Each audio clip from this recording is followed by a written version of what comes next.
Hey guys, this is your Revolutionary War test for Miss Salmons. Like always, I'm going to go through and read the questions and answers for you. Remember, you can pause me at any time, so you can go at your own speed. Let me get it pulled up here. There are 16 questions and then an open response. Okay, so here we go.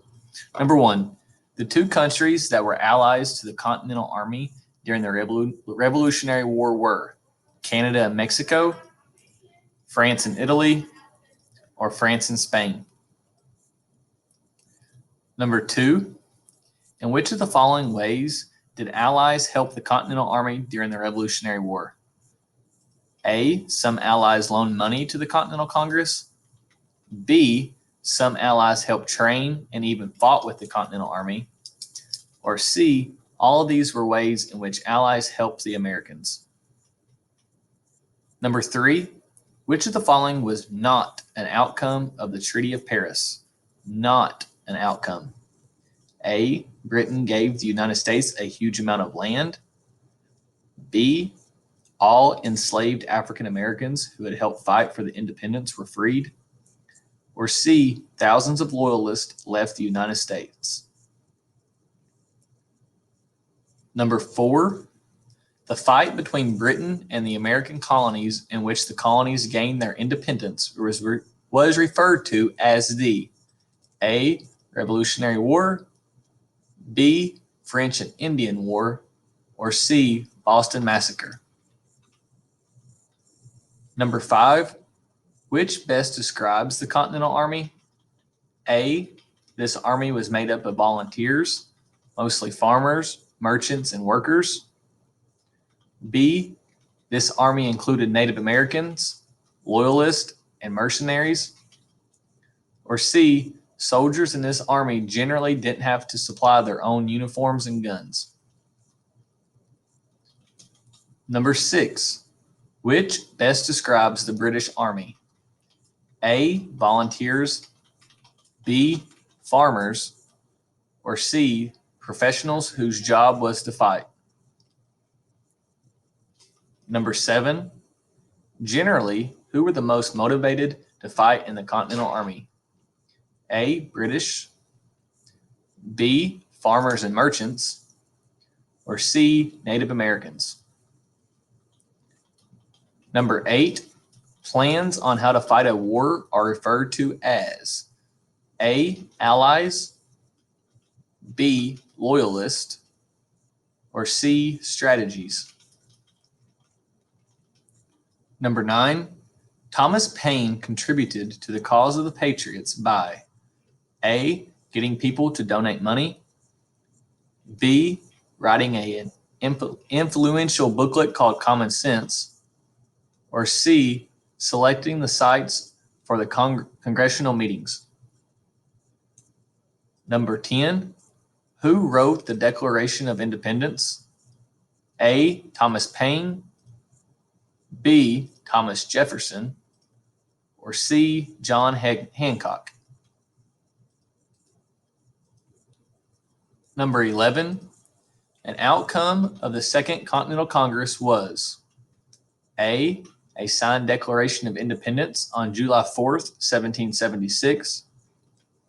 B, no one was interested in the situation facing the colonists. Or C, King George III took away all taxes on the colonists. Number 12, colonists reacted to the signing of the Declaration of Independence by A, they celebrated the firing guns, cannons, and tearing down a statue of King George. B, they were surprised because they didn't know the colonists were having trouble. Or C, tried to get Native Americans to go to Britain to speak for them. Number 13, which of the following was an idea that was included in the Declaration of Independence? A, basic principles of justice, equality, freedom, and responsibility. B, all people are equal and have rights that cannot be taken away. Or C, all these ideas were included in the Declaration of Independence. Number 14, citizens of the United States have specific rights and responsibilities such as A, voting, B, freedom of religion and speech, or C, all of the above. Number 15, how did the British Army want to fight? A, face-to-face, B, sharpshooters, or C, hit and run.